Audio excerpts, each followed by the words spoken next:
اس نے اپنے لشکر کے ساتھ پڑاؤ کر لیا تھا۔ دوسری طرف باز بہادر کو بھی اس کے مخبر رانی کے لشکر کی نقل و حرکت سے متعلق آگاہ کر رہے تھے، لہٰذا وہ بھی سیدھا دموا کے میدانوں کی طرف آیا اور رانی کے سامنے آ کر اس نے پڑاؤ کر لیا۔ ایک دن اور ایک رات دونوں لشکر ایک دوسرے کے سامنے پڑاؤ کیے رہے۔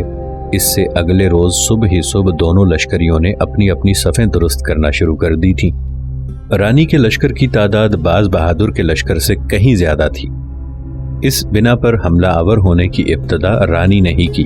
چنانچہ رانی درگاوتی اور اس کا سیناپتی سنسار دونوں اپنے لشکر کو حرکت میں لاتے ہوئے دشت جنوں سے نکلتے حشرات الارض اور کرب خیز وحشت کاری کرتے برساتی کیڑوں اور دور اندیشوں کے سیل بے اما اور اندیشوں کے سیل بے اما کی طرح حملہ آور ہو گئے۔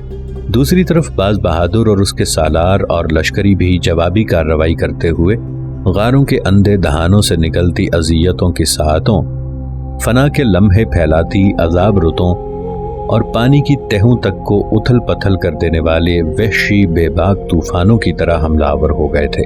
دموا کے میدانوں میں دونوں لشکریوں کے اس طرح ٹکرانے سے بڑے بڑے سرکشوں کی سرکشی، بڑے بڑے بے مثال بخت آزماؤں کا مقدر، بے خوف ظالموں کی ستم کوشی اور بڑے بڑے سورماؤں کا تحور خاک و خون ہونے لگا تھا۔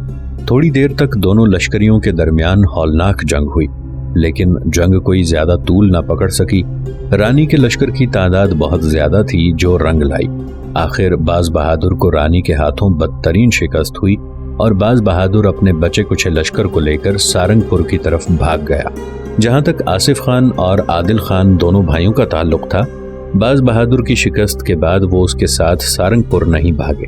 دونوں بھائیوں نے مشورہ کیا، پھر وہ اپنے گھوڑوں کو شمال کے رخ پر بھگاتے ہوئے میدان جنگ سے دور ہونے لگے۔ چند میل آگے جانے کے بعد ایک جگہ کافی بلند جھاڑ جھنکار اور سرکنڈے تھے۔ وہاں آصف خان نے اپنے گھوڑے کو روک دیا۔ اس کی طرف دیکھتے ہوئے عادل خان بھی اپنے گھوڑے کو روک چکا تھا۔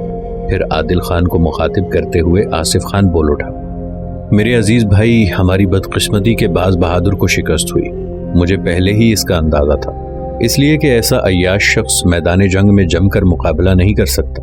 میں تمہیں لے کر سارنگ پور کی طرف اس لیے نہیں بھاگا کہ اب ہم وہاں دونوں بھائی غیر محفوظ ہو جائیں گے، اس لیے میں تمہیں ادھر لے کر آیا ہوں۔ ہو سکتا ہے باز بہادر کی اس شکست کے بعد رانی پہلے کی نسبت زیادہ سختی کے ساتھ باز بہادر سے ہم دونوں کا مطالبہ کرے۔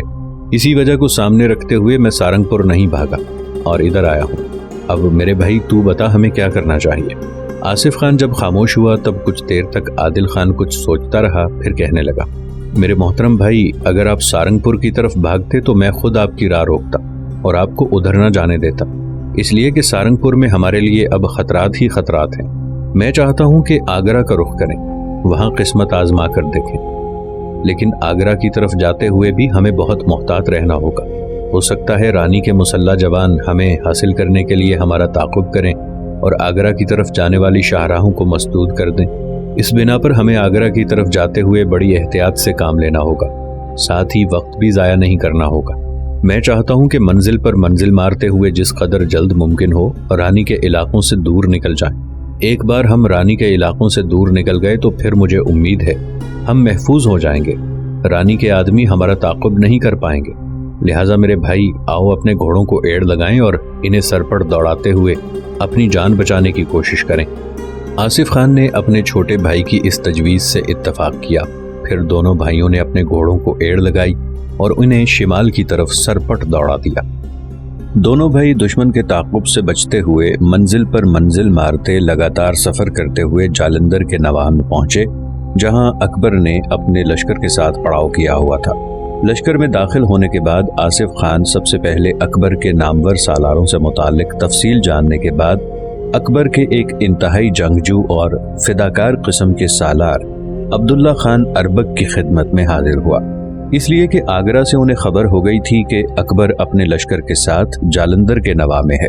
آصف خان اور عادل خان دونوں ترک تھے، اس بنا پر انہوں نے عبداللہ خان ازبک کا انتخاب کیا۔ جب وہ عبداللہ خان ازبک کے ایک چھوٹے سالار کے ذریعے عبداللہ خان کی خدمت میں حاضر ہوئے تو عبداللہ خان نے دونوں بھائیوں کی طرف توجہ کی، اس لیے کہ دونوں طویل سفر کرتے ہوئے آ رہے تھے۔ دونوں کی حالت ایسی ہو رہی تھی کہ کوئی بھی دیکھنے والا انہیں رحم کی نظر سے دیکھنے پر مجبور ہو جاتا تھا۔ عبداللہ خان نے انہیں بلایا، ان کی تواضع کی، اور جب آصف خان نے اپنے حالات عبداللہ خان سے کہے تو عبداللہ خان بڑا متاثر ہوا، اور رحم دلی سے کام لیتے ہوئے عبداللہ خان ازبک نے آصف خان اور عادل خان دونوں بھائیوں کو اپنے حصے کے لشکر میں شامل کر لیا۔ اب دونوں بھائیوں کو ایک طرح سے اطمینان اور آسودگی سی میسر ہو گئی تھی۔ ایک تو وہ دشمن کے خطرے سے محفوظ ہو گئے تھے، دوسرے اکبر کے لشکر میں شامل ہونے کے بعد غم معاش سے بھی آسودہ ہو کر رہ گئے تھے۔ اب آصف خان کی سب سے بڑی خواہش یہ تھی کہ اکبر کے لشکر میں شامل ہو کر عبداللہ خان ازبک کے تحت ایسی جانثاری، ایسی ہمت اور جمع مردی کا مظاہرہ کرے کہ اسے اور اس کے بھائی عادل خان دونوں کو اکبر کے لشکر میں آگے بڑھنے اور ترقی کرنے کا موقع مل جائے۔ اکبر اور اس کے وزیر بیرم خان نے چند دن جالندھر کے نواب میں قیام کرنے کے بعد حالات کا جائزہ لیا۔ ان کے سامنے دو بڑی قوتیں تھیں جو انہیں تخت و تاج سے محروم کر سکتی تھیں۔ ایک پنجاب میں تگ و دو کرنے والا سکندر شاہ اور دوسرا مالوا کے حاکم عادل شاہ کا وزیر ہیمو بقال۔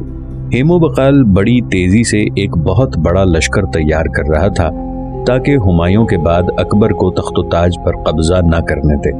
دوسری طرف اکبر اور بیرم خان دونوں نے باری باری اپنے سارے دشمنوں سے نمٹ کر اپنی کامیابی، اپنی فوزمندی کو یقینی بنانے کا عہد کر لیا تھا۔